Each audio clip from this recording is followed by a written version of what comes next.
The journey ahead, the decade to 2020 is set to be our detox decade, in which we are forced to abandon unsustainable mindsets, behaviours and valuation models. Transformational systemic change is generally driven by unreasonable people who refuse to take the world as it is as any guide as to how it might be in the future. So writes John Elkington in The Zeronauts, all about breaking the sustainability barrier. I'm introducing you to a tool, and this tool is called So What for a Reason. In discussions with Callum and Mary, the whole concept of a new reality was introduced. We are interested in hotspots of risk, uncertainty, danger, what could stop our business, as well as opportunity, what could fast-track us to the future and break through on trust. Our aim with this tool was to provide you with a very rich resource containing much background material and much material that has come through from the interviews. Our guiding principles in data gathering were to seek out a variety of issues and perspectives and be very much future-looking, rather than for total accuracy and comprehensiveness. The big gap is the external stakeholder views, but this process should help us prepare MPPE to be more open to going out and asking them for real. At the end of the day, its purpose is to support our insight into understanding the business environment, including benchmarks to discover opportunities, consider the broadest possible views of issues, challenges, start to anticipate consequences by drawing connections between facts, ideas and situations, develop understanding of the global, the European and the local context, and also insight into where to establish key alliances and engage all stakeholders. We need to anticipate future trends, think about the risks, discuss the ambiguities in order to define appropriate strategies, responses, programs and activities that address the main societal challenges and create shared value. You will see in front of you on the front page of your workbook a tree, and this tree is firmly rooted in Nestlé Our Parent and MPPE and the Purina Way.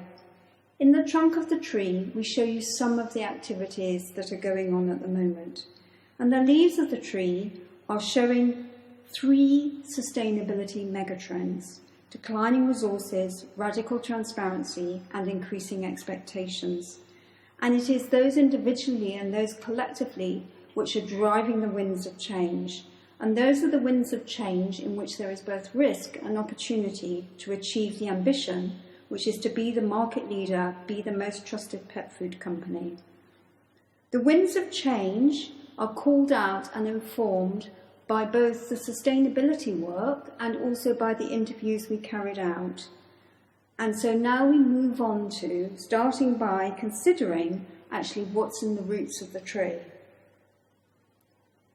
Turn to page 2 of your workbook and you will see that it's all about Nestlé Our Parent. And working from left to right on this sheet, you will see at the heart of Nestlé is its vision to enhance the quality of life. It's all about nutrition, health and wellness.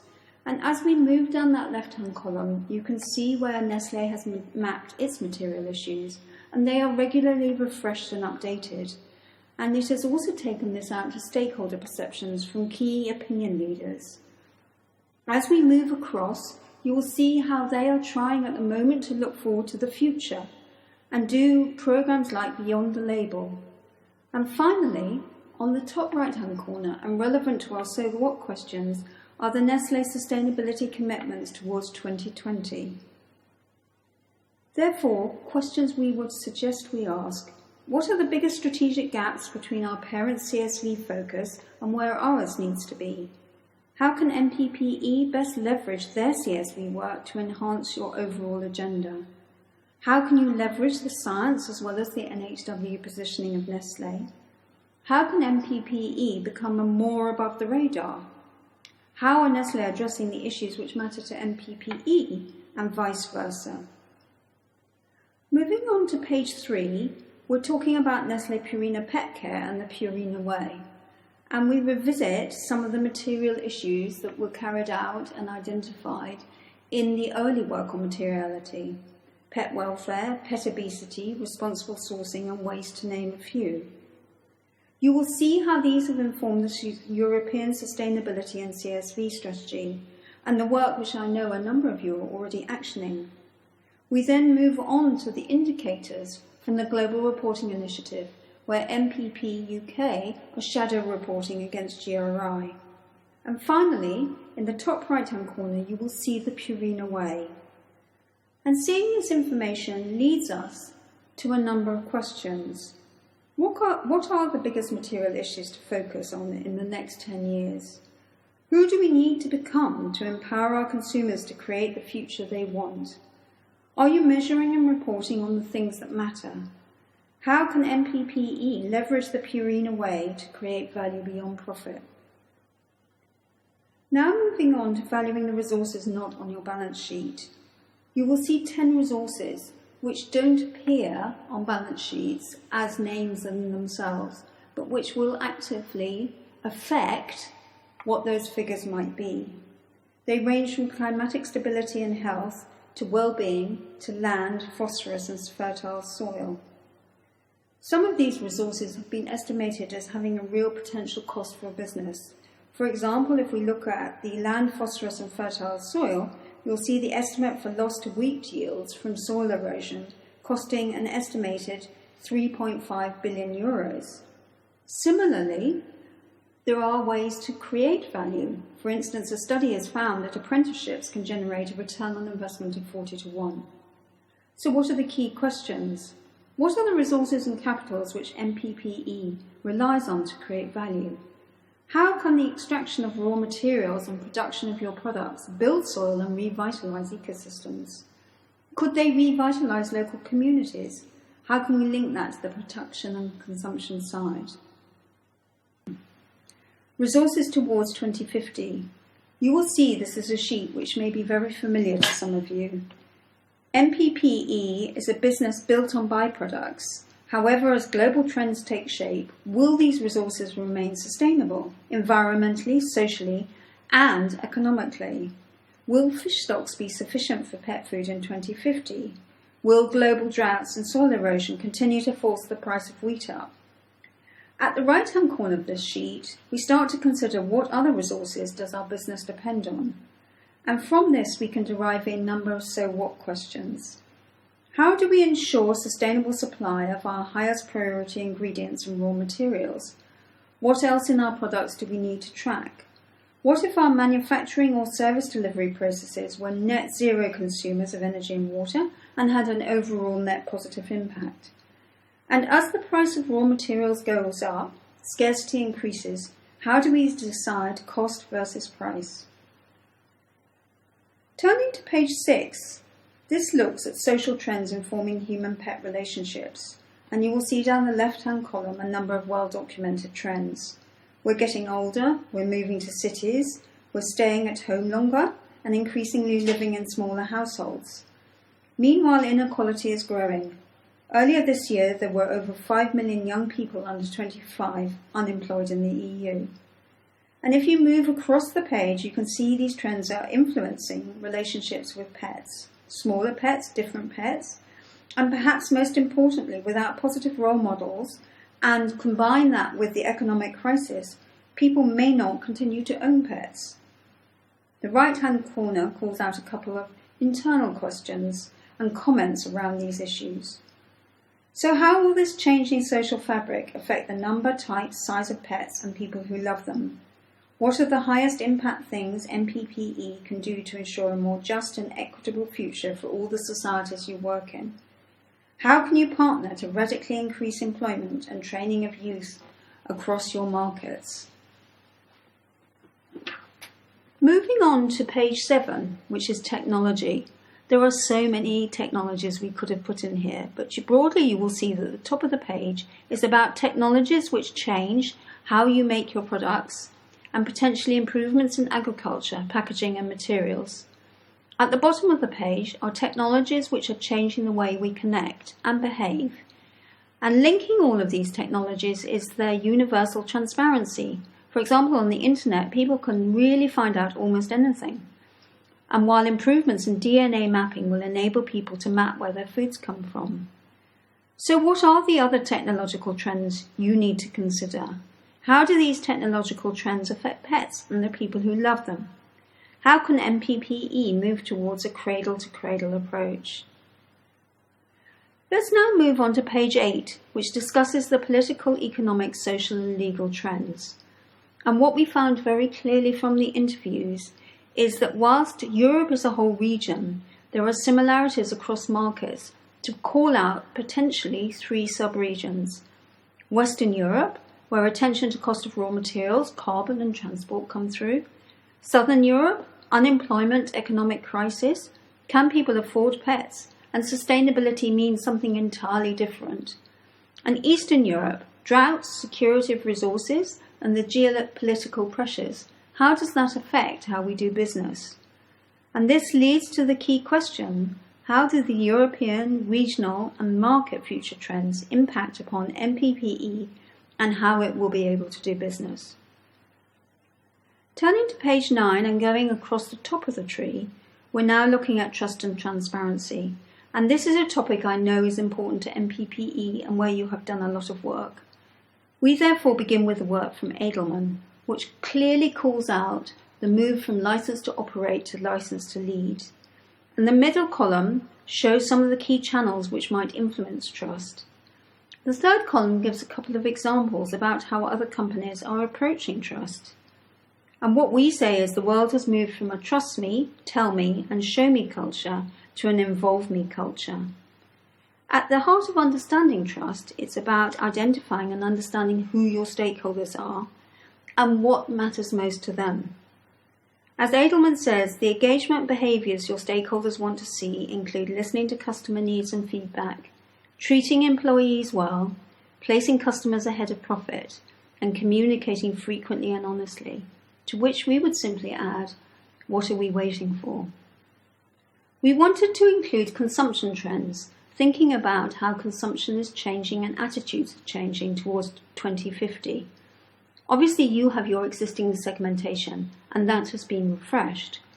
However, we have actually also included on this page some really recent research which has been done globally around a different segmentation, about people recognizing they might need to consume less or consume differently. And this leads us to the following so what questions. What new opportunities are there by looking through these segmentations? How can companies such as yours engage consumers to trigger simple behavioural shifts that enable more sustainable lifestyles and create business value? How can you as an organisation drive this behaviour change at a population level? The key is getting to scale. And given these emerging segments, does this give rise to new material issues or opportunities with your consumers and your stakeholders, which potentially you have not asked them about? Not surprisingly, this leads on to headlines, reputation and potential for mistrust. There is no doubt that there are so many headlines. Things are emerging in the media, they're emerging in the social media. And what is interesting is to track these across and see the sorts of campaigns that are picked up by the NGOs, but also what sorts of partnerships are actually emerging. Look, for example, at the bottom of the sheet. Both Mars and Hills have been involved in the pet obesity debate. So, questions arise. Why aren't MPPE saying what you're already doing? Where are the unlikely but high leverage partnerships? Where should MPPE take a leadership role? How do you cultivate maximum trust? And how can you map these issues by market and see which ones are most sensitive to which issues? Moving on to our customers, I'm going to go through this sheet quite quickly because this is a sheet you will be very familiar with. There's multiple channels and different issues. Retailers looking for more security across the supply chain. Vets changing as business and as society changes, and the rise of specialist pet stores. Spanning all of these is the e-commerce trend, and how will that land? So key questions are, what does it mean for MPPE if retailers control a greater share of the raw materials? How will these trends cascade down the supply chain? How can MPPE embrace producer responsibility such that they can eliminate negative product output and radically increase customer loyalty. And if you are required to engage with customers, such as vets, for example, on one strong and ownable issue, what are you going to work on, and how do you ensure that you have fulfilled the hygiene factors? And last but not least, what does it mean for your business model if the local trend grows? Moving on quickly to consumers, turn to page 13. There's research that has just literally been undertaken across 8 markets to understand more about the issues which matter most, and we will talk about that during the workshop. If you look at the bottom of the page, you can think about some of the channels to which consumers are influenced. And finally, we consider the global research again of what matters most to consumers in the companies they buy from. So how do NPPE catalyse consumer action towards creating a better future through purchasing your products? Where are you falling behind on increasing consumer expectations, and how do you leapfrog ahead of the curve? What are the emerging consumer segments that make sustainability and CSV at scale business critical? And what do they expect from their brands and companies? Moving on to competitors, page 14. There's no doubt, and it comes through very clearly in all the internal interviews, that Mars is a formidable competitor, not least because of its brands and also because of Royal Canin and its links into the specialist channel. There's the rise of local brands. So how do you leapfrog into leadership on CSV? Which are the material issues that demand pre-competitive collaboration for deep impact? Where are the gaps and opportunities for you to develop a distinctive position that only you could do in sustainability and CSV and at scale? And who will be your competitors in the future? What companies and assets do you need to acquire, or what partnerships do you need to set up? And last but not least, how do you, and indeed should you, compete with Mars? If we now move into the tree, and thanks to Oliver West for his inputs to this, we've called out innovation. It came through as such a strong theme on the internal interviews. And we've actually repeated some of the comments from those internal interviews on this page. Key questions. How can you embed innovation across the organisation? Indeed, isn't it already embedded? How can you innovate to take advantage of the challenges you face? Question we respectfully ask is, why aren't you making sustainability a platform for innovation in itself?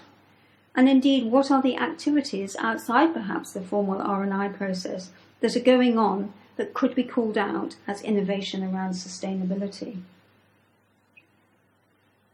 To conclude, with reflection from yourselves, our people, and what matters most, you will see in there a SurveyMonkey results, which each of you individually input to. And what we would say to you is, don't benchmark against others, but think about how you as an organisation can move forward, and where do you want to be in the future, and therefore what are the key levers you need to think about pushing or pulling on. So who do you need to become to create the future you want? Where do you want to be in 5 years? Where does society want you to be in 5 years? And where do your stakeholders want you to be in 5 years? And where could you be in 5 years if you knew you could not fail? I conclude this whistle-stop tour through this So What tool by calling out our thanks to all the people who were involved. That's people who are in this room, people within the business who are not in this room but gave up their valuable time and also provided us with data. It's our own network of sustainability experts across the world, and also external opinion formers that we ask the questions of. In conclusion, I really hope that this helps act as a provocation to stimulate the types of discussion that are needed to identify those most material issues, not just for today, but looking forward to the future. Thank you.